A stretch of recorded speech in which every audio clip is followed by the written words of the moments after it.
After the break, we'll take a look at... Pardon the interruption for a very important news update. This is no holds barred. We go hard, we go harder. In the ring, on the mic, every shot is your holds barred. Feel the charge, feel the armor. Bobby Josh in your brain, turn it up, go farther, farther, farther.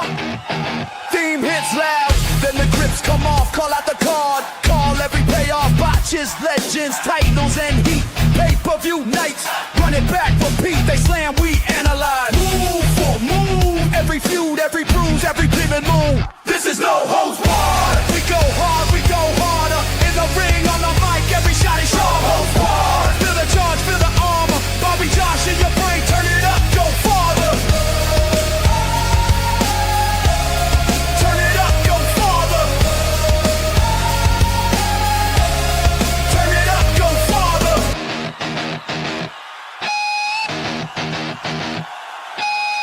No script, just true. Every jab breaks through. From the bell to the brawl. Name the show. We want it all. This is no holds barred. We go hard, we go harder. In the ring, on the mic, every shot is no holds barred. Feel the charge, feel the armor. Bobby Josh in your brain, turn it up, go farther. Turn it up, go farther. Turn it up, go farther.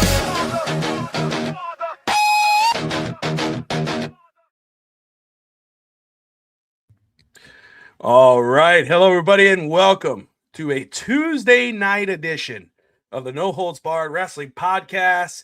I'm Bobby Melendez, joined by my tag team partner, Josh Kimmel, and we are sidetracking our way from the WrestleMania series review. I mean, we got distracted with WrestleMania. We got distracted with life. We got distracted with the draft. Right back in it, and we get distracted at least two more times with the Hulk Hogan Real American series review. Right now, today, we're reviewing episodes 1 and 2. There are 4 total parts, and we'll get the next 2 parts this coming Saturday. But love that I'll be able, I got to see the last 2 episodes, or the first 2 episodes last night, Josh. Get to talk about those with you. DSG in the comments, Adrian of the Rainy Day Podcast there as well. Appreciate everybody jumping in wherever you jump in from. But man, oh man, I'm just excited that we got to watch this and or the process of watching this and get to talk this with you. First off, before we do, how are you? Let me tell you something, Bobby Melendez. You got me watching this Hulkamania episodes 1 and 2, brother. Coming from Tampa, Florida, I noticed a lot of area over there. I enjoyed that part of the episode more than I can do the whole episode, but I enjoyed. Let me tell you something, brother. I am surprisingly enjoying this terrible human being's life right now. Like what I mean by that is, like, it's good. It's well shot. The interviews they got, Jimmy Hart. You asked me how I'm doing. I'm sorry. I'm just going right into it. I'm doing great. I've had a migraine for the past 2 weeks. I think I had brain cancer. Dude, I don't know what's going on. We talk about our migraines offline, and it's been 2 weeks straight. So I might go see a doctor soon. But man, let me tell you something. When I did watch this show, my headache kind of went away, and I just got engulfed in the whole, this is wrestling. And I got into some fights with my friends recently because I'm not a big music guy at all. Like, music is fine, it's there. But like, this whole Michael movie's coming out, and my wife's super obsessed with it. She's ordering the freaking jacket and dressing up to watch this movie, and I'm not going. It's her and her friends and our daughters, and I'm watching this, and she actually watched episode 2 with me yesterday. And then we got this conversation of like, Hogan's a bigger icon than Michael, and I'm seeing it. And we got into this argument, and everyone that I've talked to all said I'm an idiot, but I think they scoff at wrestling and they make fun of wrestling. But if you think about it, without Hogan, and I know this has been said and documented on every show that ever existed, without Hogan, wrestling isn't the way of the roller derby. It's gone.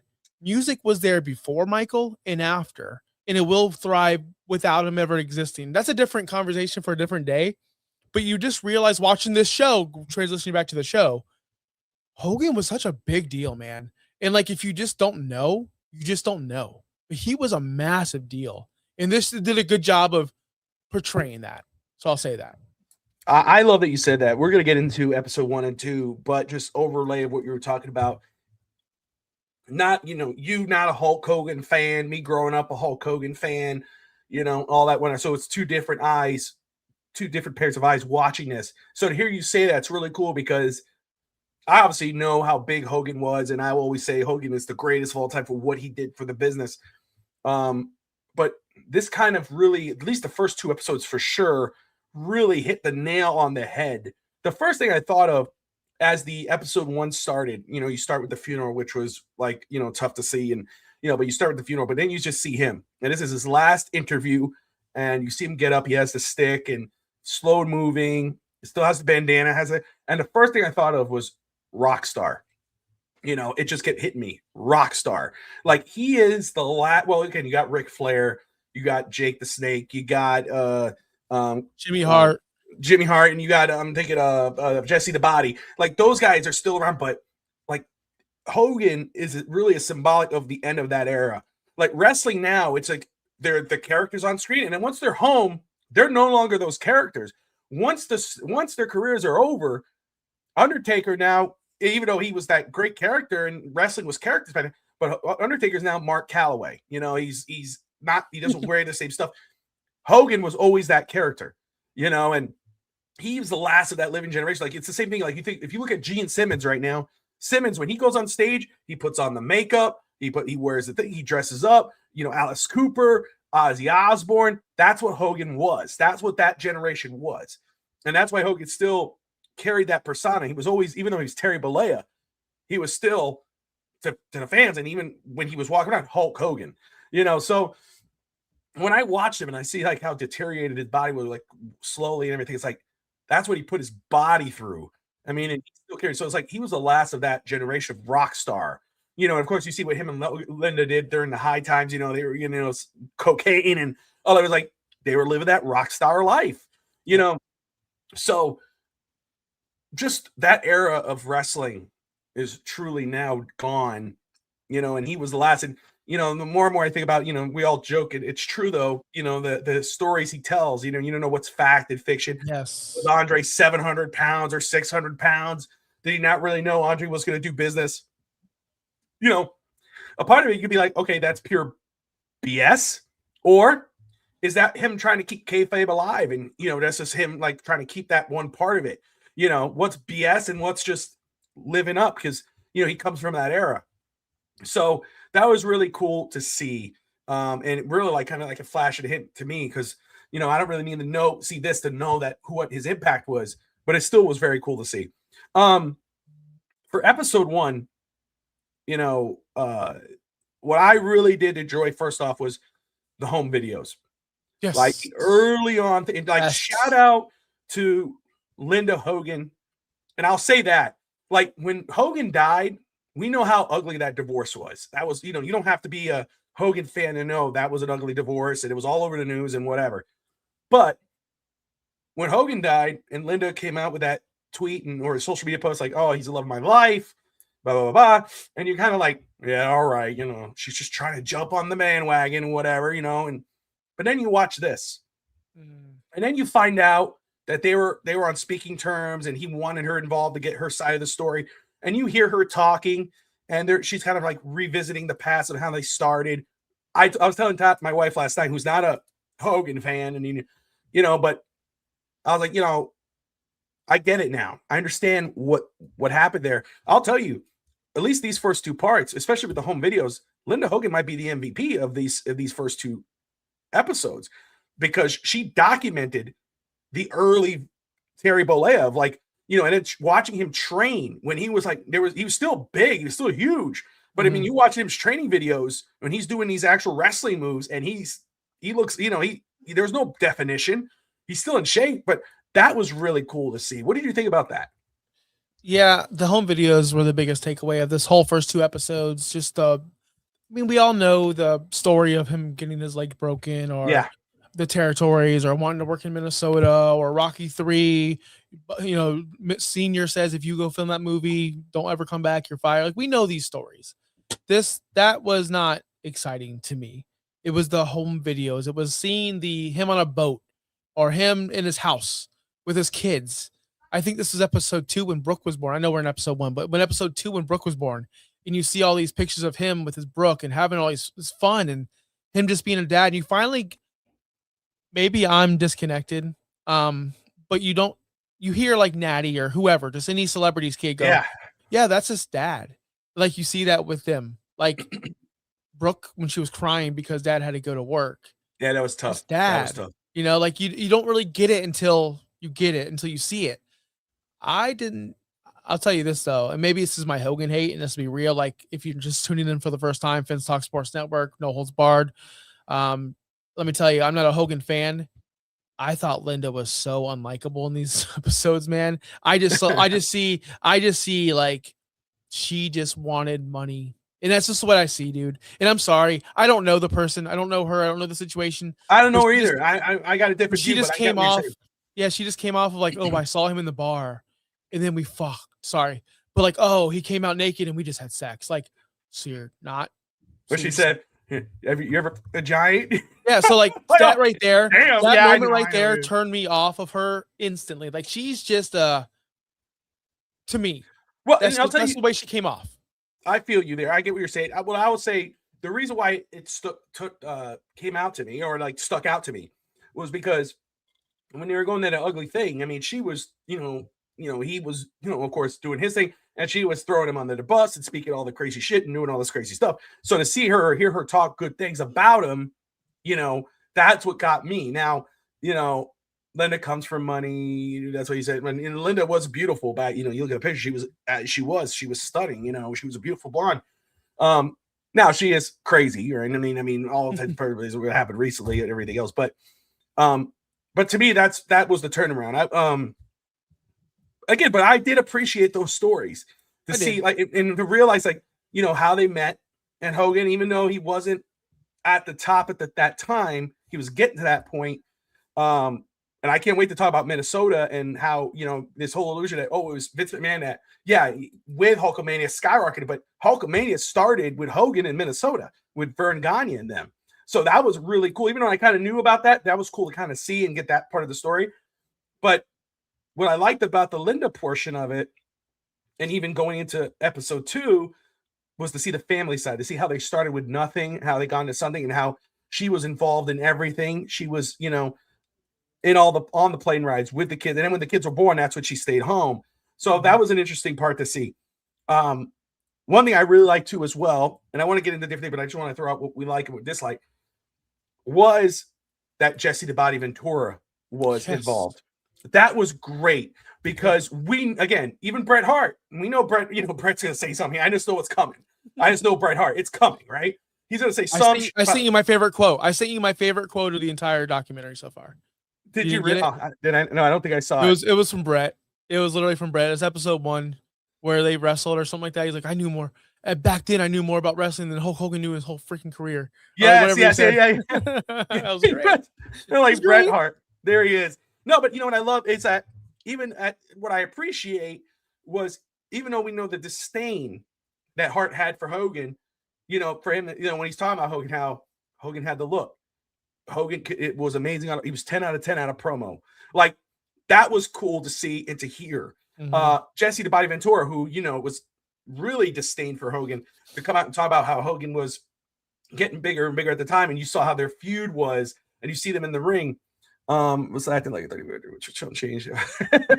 Dude, that's why I don't like her, man. That's why I don't like her. I just see fake. That's all I see, dude. So DSG, I get, when I heard the 3,500 a week, I'm like, must be nice. Must be nice. Nowadays, right? Even now. But I like that they were involved. That's what I'll say. Very, to see them involved. And Jerry the King Lawler talking about Hogan in the early days when Hogan, again, to prove that Hogan was in a band and he would see these wrestlers coming in, and they always have to take Hogan's things with grains of salt. But then you saw, I'm forgetting the wrestler's name right now. Oh yeah, one of the B guys, one of the tag team partners.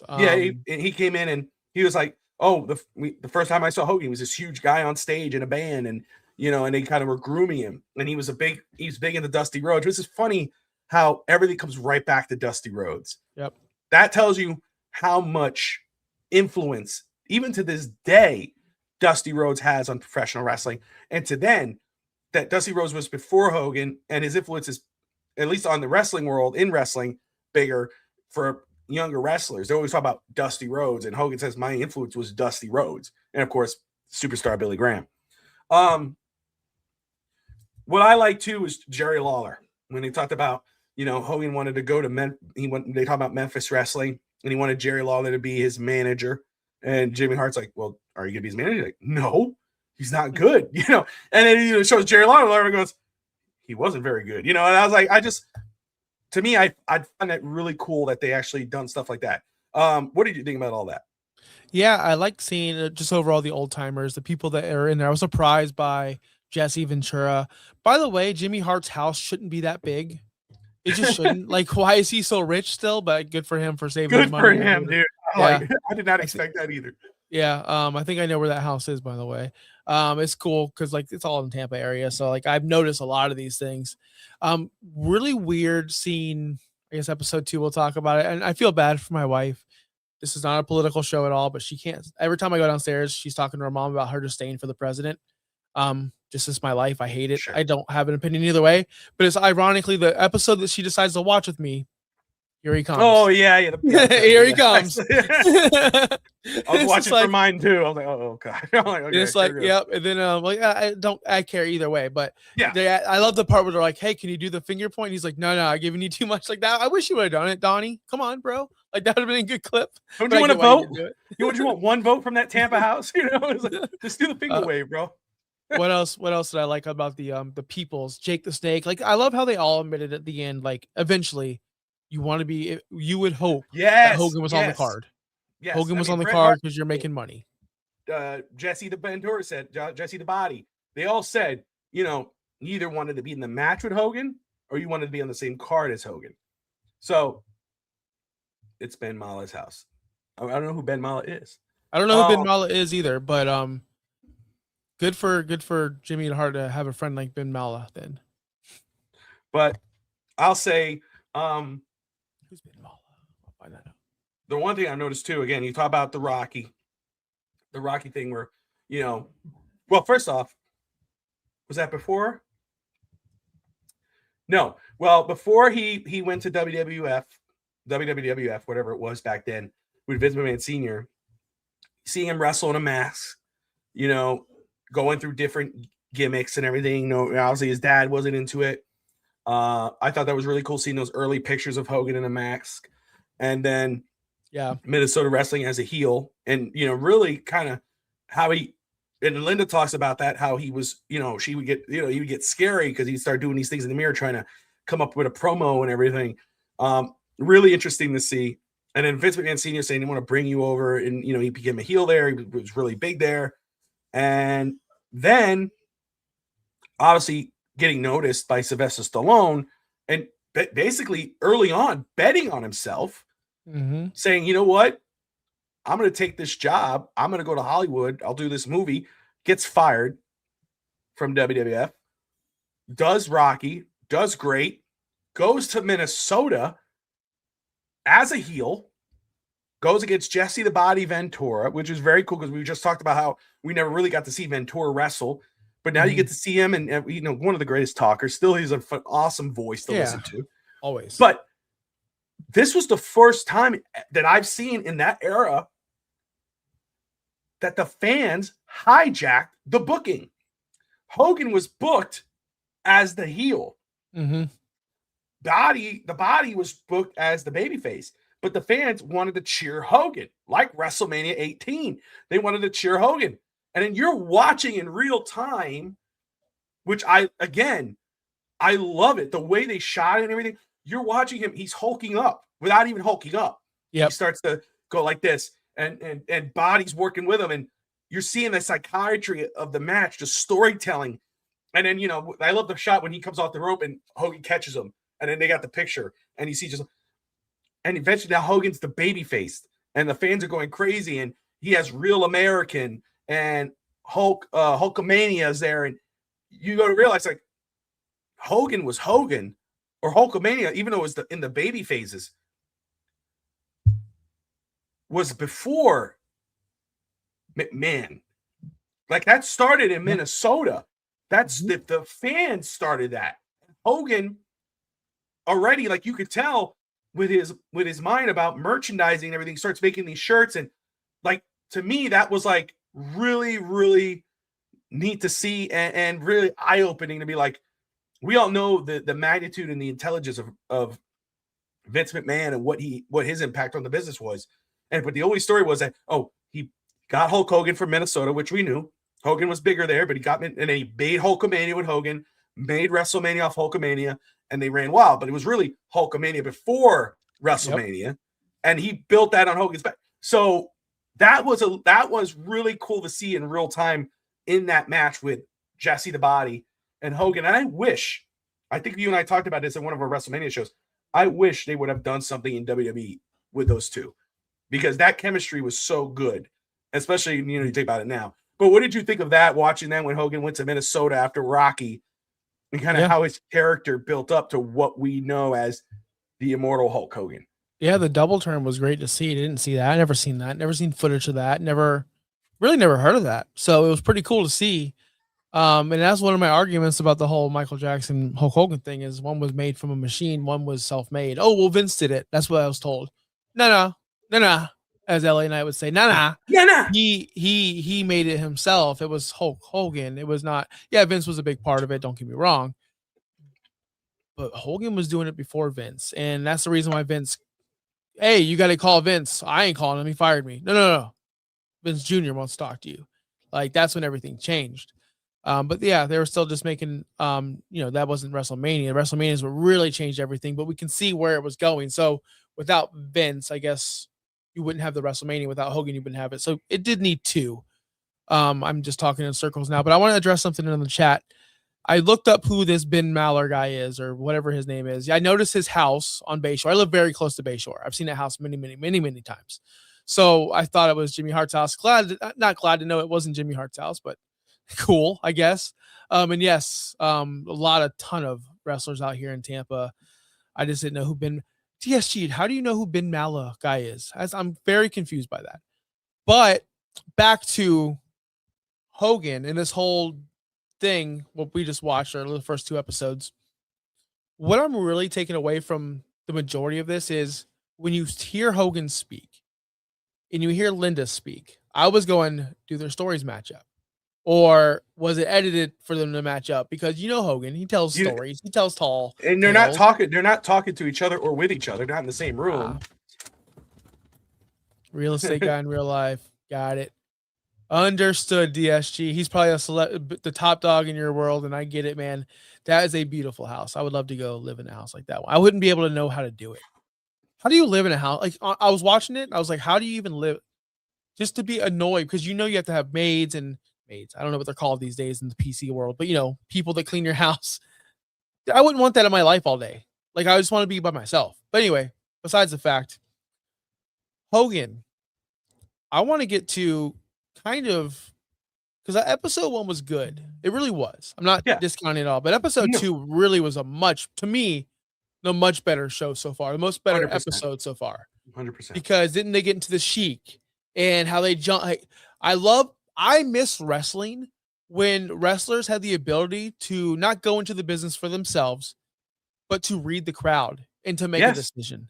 Yep. That's if it was true or not. I don't know if he made the call. Sheik's dead. We don't know if this was a real life thing. Oh, Sheik, no, I don't know if that was documented or if that's been, I have never heard this before. So it's the fact that they were able to get attacked. Sheik was getting attacking by Hogan, and then they just went with it. Shows you how wrestling was and how it is today. Like, people say, oh, I show speed look good. Oh, this person, Paige looked good in her return. Yeah, because they rehearsed it for 2 months. Like, they've had so much time to rehearse this. They say the professionals say, well, Logan Paul looks good on PLEs because they practice it, but on Raw, he looks terrible because he doesn't have that much time to practice. Hogan and Sheik and all those guys back then, they didn't need it. They just went on gut and instinct. And that's what we're missing these days. And watching those old films that we saw with Hogan and Sheik and the whole buildup, it was simple. Good versus evil. Hogan said it a million times. Good versus evil. Good versus evil. That sells. And it sold. And I love the fact that they got into, I'm babbling, but I really liked episode 2 much better than episode 1. Love how we saw the transition from the families, or from the cigar smokers, as he called them, to the families in the front row at wrestling shows. How he really took responsibility to go, you know what, brother? I mean, I'm gonna cry if I talk about his brother. I didn't know that about his brother. The whole overdosing situation. That was, first off, well, that's Horace Hogan's dad, right? Remember Horace Hogan back in WCW, but that story about his brother, I never really knew that story. I remember hearing that his brother had died, but not in that fashion, not in that way. First off, a spitting image of Hulk Hogan just with dark hair and a biker, a big biker guy. But a spitting image, and like I could feel, like, legitimately, like you were saying, you get choked up. I felt for Hulk Hogan at that point, Terry Bollea, when he's talking about his brother, and they're like, hey, they start asking him, did you talk to your parents about him? And he's like, hey, we got to stop. We can't. We can't. Even at Hogan's about to pass away not too long after this, and all these years later, and he still couldn't get to that point to talk about it. Like, that's the impact that had. Yeah, man, that was crazy to hear about Hogan's brother, and how he tried to, he told his brother, he's like, come with me. And he's like, no, I want to stay. I got things, I got to pay for my apartment. Just give me. Hogan's, all right, here's the money. And then Hogan lives with that regret that he didn't bring his brother with him or force his brother to come, because he could have gave his brother a job. He said, hey, be my bodyguard, or be my guy. Just chill with me. Hogan was having a rock star lifestyle at that point. I mean, but this, and I don't know if I heard this right, but after his brother died of the overdose, that's when Hogan said, okay, I can't. I'm done. I'm cleaning myself out.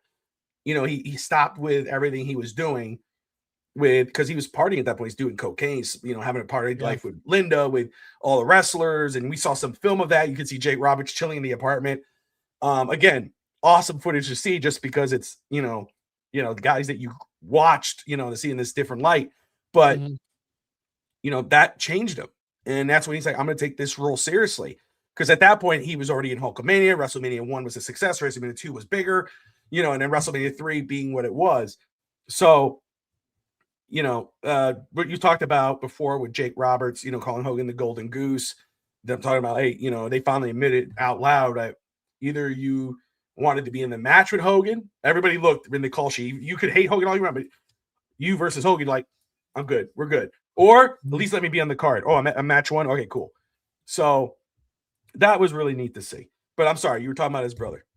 No, it's just, you can relate to that. Anyone can relate. I have a brother in prison right now who called me to go, hey, do you want to go to the casino with me? No, I don't. I got to work the next day. Oh, I want to go. And he's a big drinker, drug addict. Sorry, brother. But I'm not. At the time, I did nothing. No, straight edge. I really was. I'm like, no, dude, I got to work the next morning. Well, he killed someone on the way home. So, and now he's still in prison to this day. And if I would have said, yeah, brother, or how about tomorrow or anything, I just said no. Yeah. I could have prevented that, because we went to the casino at least 2 times a week, and he would drink and I wouldn't, and I'd drive, and I feel regret. I should have went, but I didn't go. Anyway, that's beside, so I could relate to that. I think that's why you were relating to Hogan at that moment. You knew. Like, yeah. I mean, at least my brother didn't die, but he killed someone in the act. And then that's the worst part of the whole thing, is he killed someone in the act. And I could have prevented a life from, so I definitely, not that Hogan feels, I don't know why he feels guilty, because I don't want, again, I'm like Hogan, I don't want to get into it, but you do feel guilty about those things. No, that's a great point. And I could see, that's when, like, whether you love or hate the person, the character's different. Like, and it's just, that's how I see it. Hulk Hogan, the character, Hulk Hogan, the professional wrestler, to me, the greatest professional wrestler, the GOAT of all time. Okay. Wrestling wouldn't be what it is if it wasn't for Hulk Hogan. The person is a different story. You could love or hate the person. You could see the good and what he did for charities and whatever, or you could, whether you hate what he did that years ago on the tape, or hate his politics, whatever. That's your choice. That's your prerogative. But at that moment in time, hearing about his brother, you saw the human side of Terry Bollea. You saw the brother, as you could relate to, who has that kind of like, damn, is this on me that I do something? And as DSG says, he gave him the money he used to buy the drugs he OD'd on, so it's deep. That's effed up. That's a tough pill to swallow. And you would think, man, all the money in the world, all the success in the world, you think, oh, whatever. I got not worry about it. I have 1,000 friends. I got all the people. It's still his brother. Like nobody tops your brother or your family. So that was like I felt that from the screen, and I'm like, fuck, So one of the things I want to bring up that talked about when we debate wrestling or talk wrestling, old school, new school, whatever. When Hogan talks about the match with Andre the Giant, and of course, 600 pounds, whatever. And I like they got the PWI wrestler writer or whatever in there. Hogan said 700 pounds. It always changes every time. But he's talking about that match. Yep. And Hogan's right. He goes, and he brought up, and it made me think of our conversation. He says, you have wrestlers nowadays, all the flippity floos and this. He goes, but I made the most memorable move is it is the most memorable move that everybody remembers. It's not the ladder, Jeff Hardy jumping off the ladder and doing a flip or anybody doing these kind of 360 splashes. Every time you look at wrestling history, it's Hogan lifting Andre the Giant, one of the most basic moves, lifting Andre because of the story it told before the match and during the match. And then when Hogan sells it, Hogan's trying to draw the crowd, trying to draw the energy like Goku from Super Saiyan, trying to get the Kaioken, whatever the hell it's called, the Spirit Bomb. And Goku's like, give me the power. Hogan's going like, come on. And the crowd's going nuts. And Hogan lifts and slams Andre. That moment in time, that one regular move that people do all the time, he did that to the Giant. And that's the thing you see forever. Every highlight reel of WWE, every wrestling reel, pro wrestling, was when Hogan slammed Andre the Giant. And that's one thing that really stood out to me and made me, feel validated in regards of wrestling, not just about the moves. It's about the story, not just before the match, but what you tell during the match. And, Hogan was really good at that. When you talk about feeding off the crowd and how you see the double turn, what he did with Jesse the Body and him were intelligent enough to go, this is not working. We got to switch this up. Or maybe even the Sheik, in that moment going, we got to switch this up. So to me, again, another thing where I was like, I love that. Make sure I have my notes here. Well, I can add something. Go ahead. A couple of things about this. Again, I'm all over the place. Storage unit. The storage unit. Imagine Storage Wars. Like, I don't know. Like, yeah. Why is there why is this stuff in a store? Like, I'm sorry. I'm sorry. Where is that? I need to know where that storage unit is. Like, it just seemed like he got a random. I'm kissing my grandmother now. The grandma watching. He's got a random storage unit, like in the smallest one possible, with all of his junk in it, which was super cool, by the way. I wish that we saw more of that. I wish we saw more stuff. What does he keep? What does he value? What does he hold? I saw a New Japan Pro Wrestling book in there. I saw a bunch of stuff. Like, I wish maybe there's more, because if you're just now tuning in, we're only recapping episodes 1 and 2. We have not seen 3 and 4 yet. At least I have not. I don't know if you have. I have not. No. We plan on doing 3 and 4 on Saturday to wrap this sucker up. Then we'll be back to our regular WrestleMania, which thanks a lot for spoiling Slaughter for me, guys. Thanks a lot, Hogan. I already don't need to watch it. Oh, don't need to watch it. I know what happens. Yeah. That's right. You saw it. What a jerk. But yeah, that was thanks, Hogan. On the way out, brother. You got me one more time. That's right. No, but I like the whole storage unit aspect of it, because we look at it as, holy crap, that's Hogan boots, or holy crap. He just looks at it. I mean, yes, he looks at it a special way, but it's just in a storage unit somewhere in Tampa. Like, it's so odd that, to me, it's just so odd. It's just like us putting our, like, I don't know, our old storage couch in there. Like, that's what we do. He throws in millions and millions of dollars of Hulk Hogan merchandise in a storage unit at some, like, whatever, lock and safe or whatever they're calling it. It didn't even look like a luxury one. But either way, I loved it. What do you think about Nick being in this? So, full disclosure, I said, hey, buddy, one of my buddies, Dave. Hey, I know you like these, like, documentaries and stuff, and you used to like wrestling, and they have a Hogan one out. He's like, oh, yeah. I'm like, yeah. It opens up with, like, this and that. And it's got him and his son working out. He goes, oh, that dirtbag's in it? Yeah. F that guy. I'm not going to watch it. Like, people hate Nick. I'm surprised Wow. I'm surprised he's in the show, but no Brooke yet. Well, that's the thing. So I want to talk about the family. When you see him talking about because obviously, 1 million. unless you're living under a rock in the wrestling world and whatever, that Hogan and Brooke weren't talking at the end, and she got herself out of the will, and now she's been talking about this series and how she wasn't included, and she they kind of or felt like a race. So even though they did talk about her, and Hogan talked about how now my life revolved around this little person, and again, that makes you, as a father, it pains me to know what happened at the end, like, because that's exactly true. People go, oh, when you have kids, you can't figure it out. No, like life gets harder. I can only speak for myself. It didn't get harder. It got easier. Things got more clear for me in regards of what I needed to do, and decisions. My decisions didn't revolve around me. It revolves around my children. Whatever I do is for my. So, and that's I don't want to sidetrack, but so hearing Hogan talk like that about I wasn't living for me anymore. My life revolved around this little person, and you see him as a dad, and thanks for the thong shots. Those are really great. I mean, my gosh, he wears some shorts. I mean, but still, like the family life, and I get that. Like, I spending time with the kids and running and chasing and having fun and whatever. Like you saw the human side.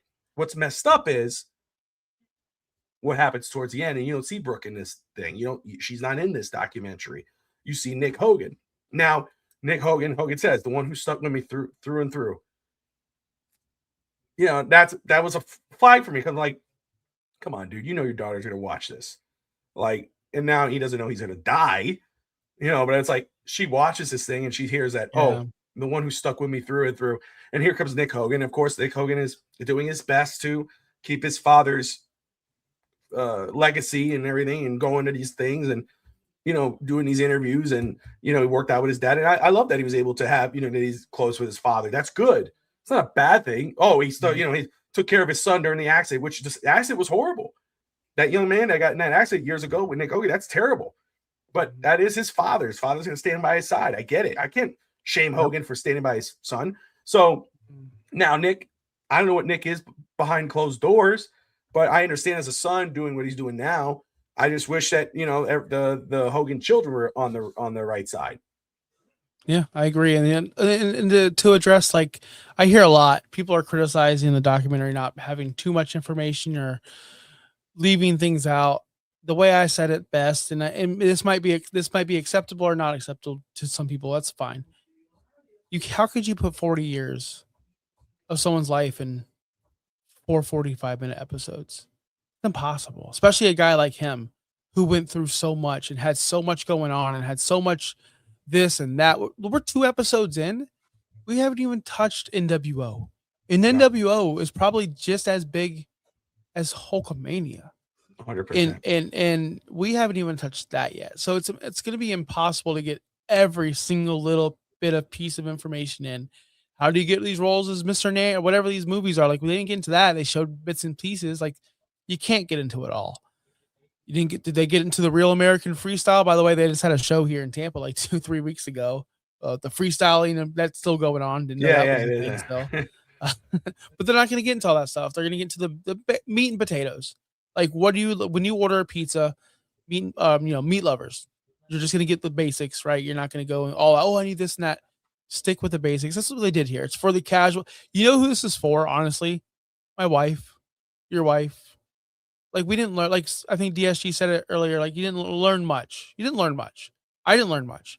No, the only thing I learned, there he goes, DSG right there. This is for the casual fan. Yep. I think the only thing I guess we learned even for me, who's a huge Hulk Hogan fan, is that just his personal life, like seeing him in the early days and at home, these home videos that whether you love or hate Linda, which I think all the criticisms were fair.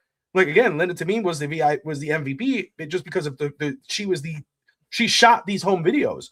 Hogan training, Hogan at home, looking at his magazines with his parents, and and you hear Linda in the background. Like, that was, to me, that's like that was what I appreciated. Yep. I've heard these stories 100 times over, most of them, but it's still cool to see. The other thing that stood out, again, we talk about how Hogan with the family life. He has his daughter.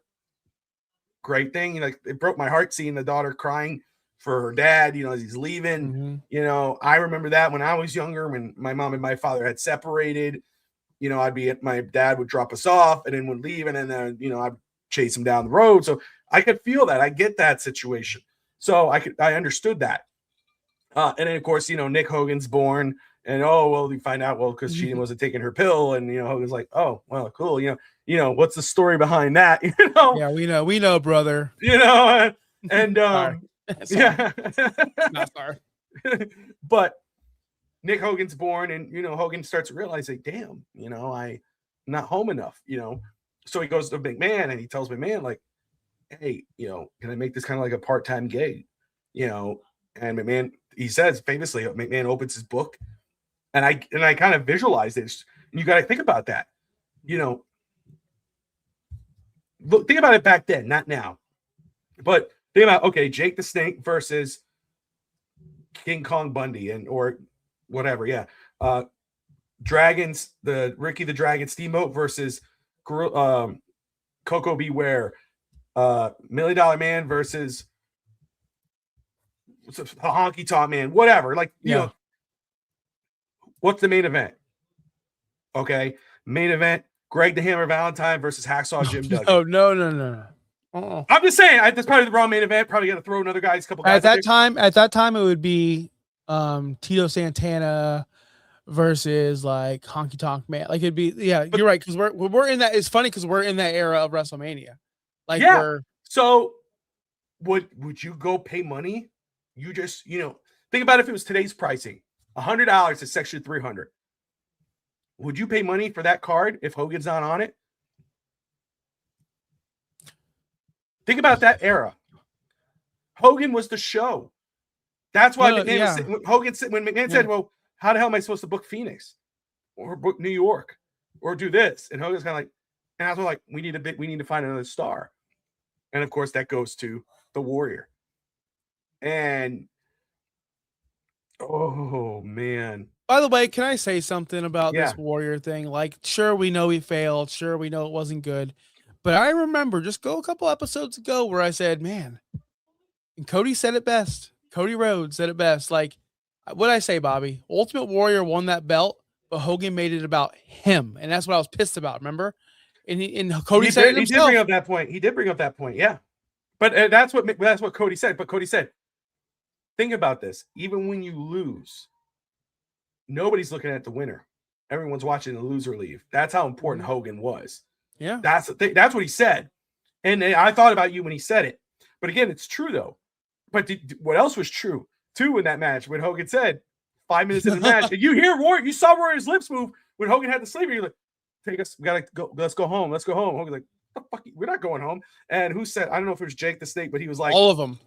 But yeah, I know all of them had it. But somebody said, like, they must have been like, Hogan, who the people would say is not the greatest in-ring guy, I mean, he developed a lot more since Jerry Lawler had him or worked with him. But Hogan, wasn't it? But he was like, man, working with a needle and something he said. But it's like, Warrior was horrible. And I mean, $1 Million Man, Ted DiBiase. I mean, yeah, $1 Million Ted DiBiase, Jesse the Body, Jake the Snake, Bret Hart, all were shitting on, and so did Hogan on the Warrior. And then you see the Warrior and he's cutting a promo and he's like, they would say, who said it? Bret Hart. He said, Hogan, you just say, go, cut a promo. Hogan, 30-second promo, cut, we're good, we're out. Warrior, you had to go over and over. And you see me and Gene Okerlund going like that, you're like, damn, dude. And of course, then that's when they had to turn back around. And that's where you saw the spoiler alert. You see Warrior get beat by Slaughter and you know what's coming. Warrior versus, and that's one thing too. And that kind of went to McMahon. But why Hogan was perfect for that era as well. And he saw what was going on in the world. So he went on Real American. But with the Sheik, the Iran conflict back then, and Hogan's and McMahon's like, we're putting Hogan against the Sheik. And that was crazy. And then, of course, what do they do again? Now it's the Iraq War. Okay, now we're going with Slaughter taking the Sheik's role, and we're going to go with Hogan back in the Hogan role. And basically the same thing. And of course, it was successful. Not the greatest match. Still enjoyed it when I watched it. But the only person who can translate a Warrior promo is Finn Sammy. Yeah, probably.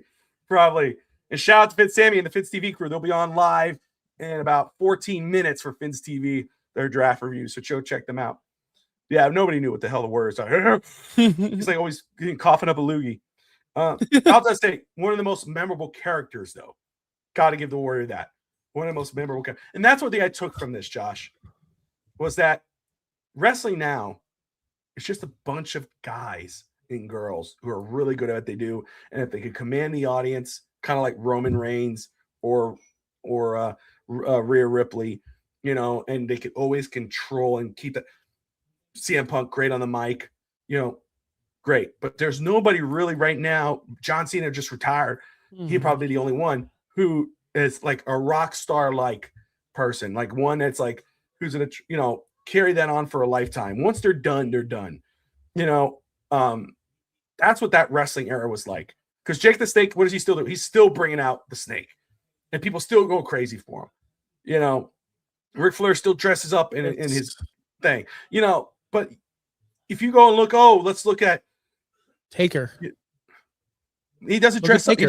Exactly. So yeah. I'm thinking about it, like you're so right. Like Finn Balor is not going to be walking around like the demon Finn Balor at 70 years old, or Roman Reigns isn't going to be wearing the Ula Follow. No, he's not going to be seen. Man, you are so right. Like nobody's going to live their gimmick the rest of their life because they use wrestling now as a platform for something else, or they just wrestle until they're done and that's it. Like think about all the like think about AJ Styles. He's done. Yeah, he's not as big as Hogan, but like just think about the top guys though. Just think about like CM Punk. When CM Punk was gone for 10 years, I mean, yeah, he was still CM Punk. We still refer to him as CM Punk. But are we going to refer to him as CM Punk like in the 60s and 70s when he's just off camera? And like, is he going to still? No, he's going to be going away like he did before. So you're right. No wrestler's going to live that gimmick. But think about that. CM Punk's a great example, and I'm not disagreeing with him. I think fans that chase wrestlers at the airport or at the hotels, I think that's trashy. You know, let these guys are real people in real life. And I remember I saw a video one time of some guy going off on Hulk Hogan. Hogan was taking pictures, and finally Hogan wanted to go in the room, and a guy cussed out Hogan because he wouldn't take a picture, and Hogan's like, "The fuck you talking?" It was him and Flair. Like these guys are like, but that's the difference. Hogan will stop and give you the time. He keeps that gimmick. Flair the same way. If you are polite and respectful, but Punk, once this is over, I don't see Punk stopping for pictures. I don't see him talking to you. He'll be back in his little cave and whatever, and rightfully so. Yeah, but whatever he wants to do. The wrestlers, that era of wrestlers now, you know, the Hogans of the world, those guys, I think, appreciate the fans a lot more. But think about it's also this too, because think about this. When you're done with wrestling, like you had to earn your take. Like Jim Cornette talks about this all the time. You had to earn your money. You had to be on the card. You had to get sell tickets. You had to promote a match. Where now everyone's on guaranteed contracts. They just did a thing on Cornette's podcast where like they did the average because it's public information. They did the average of like every single. Like, they put out like WWE spent X amount of millions of dollars on roster salary in 2023. And Cornette did the math. He's like, holy crap, these people are making like $2 million. Like the average is like $2 million a year. This is ridiculous. Like he was going crazy about it because these wrestlers today, they don't have to hustle. They don't have to work the conventions. They don't have to keep the gimmick going. You know, Chris Jericho is one of these guys who's going to keep it going. You can tell he's a gimmick guy. He does the Jericho cruise. He'll do this and that. So he might be one of these guys that will, but they're very rare and he doesn't need it. But it's very rare that these guys, like think about someone like Dirty Dom. He's making millions upon millions upon millions. He's fine. He could retire if he wanted to at 40 years old, and we'll never see him again. If he wanted to. 30 years old. I don't know how old he is now. I have no idea how old he is now. But the fact is, like, he's not going to have to live his gimmick because he's making the money now without selling tickets, without main eventing shows, without being the top draw. Even the mid-card guys get millions of dollars. Wild, man. It's wild. Hogan said that. Hogan talked about it in one of these episodes. I don't know which one specifically, where he said like there was guys that were bringing $500,000, you know, and when Hogan did this, you went from bringing $500,000 to your family, which is still great money, right, to almost $5 million to your family. and that's what Hogan, by what he'd done, kind of gave these guys. But DSG saying Hogan felt the pressure of being America's real life superhero. Yeah. For sure. And even until his dying day almost, I mean, gave, whether you love or hate him, and no matter what, like people, everybody, no, he's still, I mean, the guy was on a freaking walking stick and stopping for pictures and whatever, because he knew. And he, again, like you said, he felt that pressure. But like, that's what I guess that's the biggest takeaway from this episode 1 and 2. And I guess as we get closer to, because we know the end, obviously, but as we get closer, like, he was wrestling, maybe Ric Flair's in that thing now, because Flair still carries that, wearing the robes and shit when he wants to. And he fighting with, wrestlers for whatever reason on Twitter. But still, wrestling's last living rock star. I mean, again, when I see Hogan, or you could say Flair, whatever, but I'm just thinking Hogan, in that era, Honky Tonk Man, Jake Snake, I know. But I see like Gene Simmons or Ozzy Osbourne. Ozzy still puts the makeup on his eyes. God, rest his soul. But Ozzy put the makeup on eyes and dresses up and whatever. And then when you see him at home, he's wearing a regular t-shirt and whatever. But as soon as he goes out, he's wearing the suit and hair is all straight and everything. That's the gimmick, brother. That's what man. He's carrying that persona. He's not coming out there with a hat so you can ignore him. No, he's dressing up so you know who he is. That's Ozzy in Auburn. When you saw Hogan didn't hide what he was. Hogan didn't change his clothing or run inside the elevator. He had his bandana, his glasses, his handlebar mustache. You knew who Hogan was. Ric Flair, style and profiling, kiss stealing, wheeling dealing, limousine riding, jet flying. He lives that, brother. Honky Tonk Man. You see Honky Tonk not bigger than any of those guys, but Honky Tonk still carries the hair and the guitar and whatever the hell. Those guys live the gimmick. But you watch wrestlers now, watch them go into hotels. CM Punk ain't wearing his Rebel Without a Cause gear that he wears in the ring. He's wearing a hat. You mean Liv Morgan's not walking around with like basically as shortest shorts possible and like that? Like, you mean Rhea Ripley's not walking around with a bikini all day? No. You mean to tell me that Finn Balor's not dressed head to toe in demon clothes, demon paint, body paint all day? Yeah, you see, he was a workhorse. But no, it's true. Like, think about it. If Rhea, first of all, I'm not taking anything away from any of those wrestlers. I get you. I understand. Like Rhea, let's say if she lived that gimmick, wouldn't she wear like that, like a spiked leather coat? Yeah. Like live the gimmick. That's a lot. These wrestlers nowadays, now it's like, you see like the wrestler, the old, like Nash is probably one of those guys where Nash is like, you go down, you go look at one of the wrestlers now, and it's all, soft. They're soft, man. And they, it's two different eras. So like when I see Hogan like that, I didn't even think Flair now, but watching Hogan, I'm like, damn, man, he was a freaking rock star. And it wasn't, he lived long enough to become a villain, honestly, Yeah, there you go. Yeah, Lou and Ashley, 305 Sports Babe at the Slow Flow Sports Show. Go check them out on YouTube. They have up there at Hogan's shop in Tennessee. It was really nice. Yeah, he was supposed to be there for the grand opening, ended up passing away, so they didn't get to obviously see that. I remember Nash is bitter. A lot of them are. He is. I remember. I'll say this. The last time Hogan, I had an opportunity to see Hogan or talk to him. Total Wine, he was selling his Real American beer on Causeway, literally like 7 minutes from my house. El Ginger Americano texted me, "Hey man, Hogan's at Total Wine giving out his beer. You can go meet him if you want." And I said, "Sorry, brother, I gotta take more important to me, and I regret not going." Seriously, I regret. Hogan, and I say this. I'm not a Hogan fan, by the way, everyone. Just let everyone know. Yes, but I am. You know this, right? We talk about this all the time. It's crazy. I've been to so many wrestling shows. I saw Ric Flair's quote unquote last match against Shawn Michaels. I've seen The Undertaker. I've seen Kurt Angle. I've seen TNA. I've been to WWE, WCW. Been all there. I don't ever remember seeing Hulk Hogan live. And he was my favorite of all time. So that was always crazy to see. But obviously now we go into episode 3, which we'll get into next week with episode 4. Episode 3 is, I think, Hollywood Hogan. That's what it's called, right? It's called Hollywood Hogan, I think. So we're going to get into the fallout between Hogan and McMahon. We're going to see the getting into WCW, the rise of the NWO. Really interested to see that. What are you most looking forward to in the next two episodes? I'm just looking forward to more like, is he going to change? Does Linda have any kind of video? I'm sure she does. Home video of him changing into the Hogan, like Hollywood Hogan bad guy with the black, beard. I'm just curious to see how he is in his WCW days outside of wrestling and home videos. I'm also excited to see. Hopefully, I don't know. I haven't looked. I'm not the kind of person that looks ahead of things. Like, so people go. So when I'm watching the whole, humor me. I'm watching Pokemon from episode 1 till it's ending with my son, and we're like on season 4, and he likes to go ahead. Ooh, and in 4 episodes from now, we get to see this and that. I'm the kind of guy where I don't want to know. I want to go and blank every episode of everything. So I don't know what's going on next. You said, "Oh, it's Hollywood Hogan next." I don't know. I didn't look. Well, I just know the title. I didn't watch it. I didn't look at the title either or the description, because you know what happens on Netflix. I'm going to spoil it for you now. Okay. Episode 4, he dies.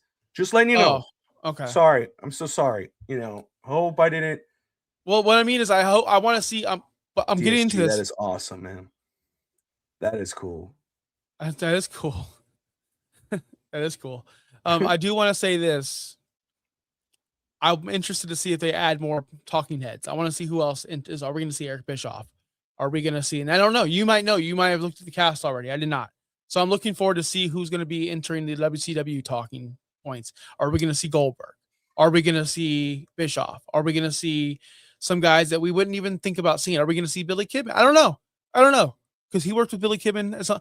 I'm curious who we're going to see. And if it's the same old people, I'm going to be kind of disappointed. I'm with you. I hope it's people like you said, Eric Bischoff. And I don't mind hearing from any of those guys. Eric Bischoff is a great storyteller.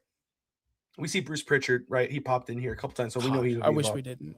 But I like that Natty was included in this one. I like to hear from people that I don't hear from often. Like, I know Rey Mysterio and Hogan were close, so I'd like to hear from the Mysterios. Like, I would like to see some new people. Like hearing from Natalia, Natty Neidhart. They said, "Oh, my dad was the same. My dad wasn't as big as Hogan, but he was gone 300 days a year." I saw my father more on TV than I did in real life. And then she was talking about, we'd go to these parties and Hogan was larger than life. He was the life of the party. And so that's something I really would like to see in the next 2 episodes. I want to hear more from Jesse DeBody. I hope we hear about kind of their fallout and kind of there, because I like that they got him involved. And I like that it's not consistently shitting on Hogan. We know that's going to come, right? But it's like, you give the man his due, but I want to hear the real life. I want to hear the real shit. I want to hear the real stories. I know the Bret Hart stuff is coming because Bret Hart has to bring it up. You don't have to tell me Bret Hart's going to say something because I already know Bret Hart. He will always find a way to throw in there, Hogan's a piece of shit. Hogan took the title from me, and talk about bitter. I mean, my God. But we'll get there when we get there. Okay, what you're looking forward to now?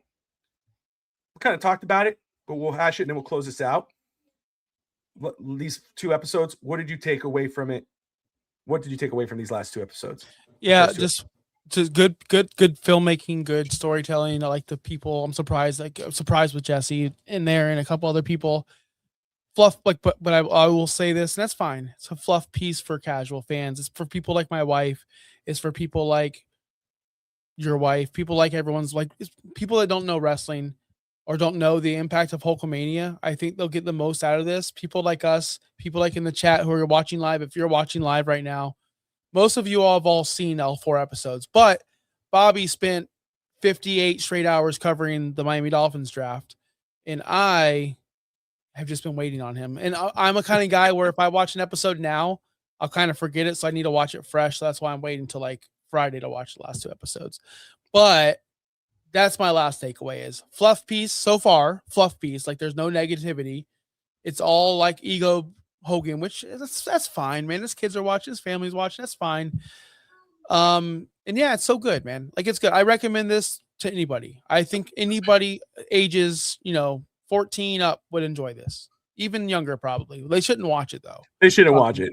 No, Linda, they would like it. effing Giants and Hogan and a hong, we don't.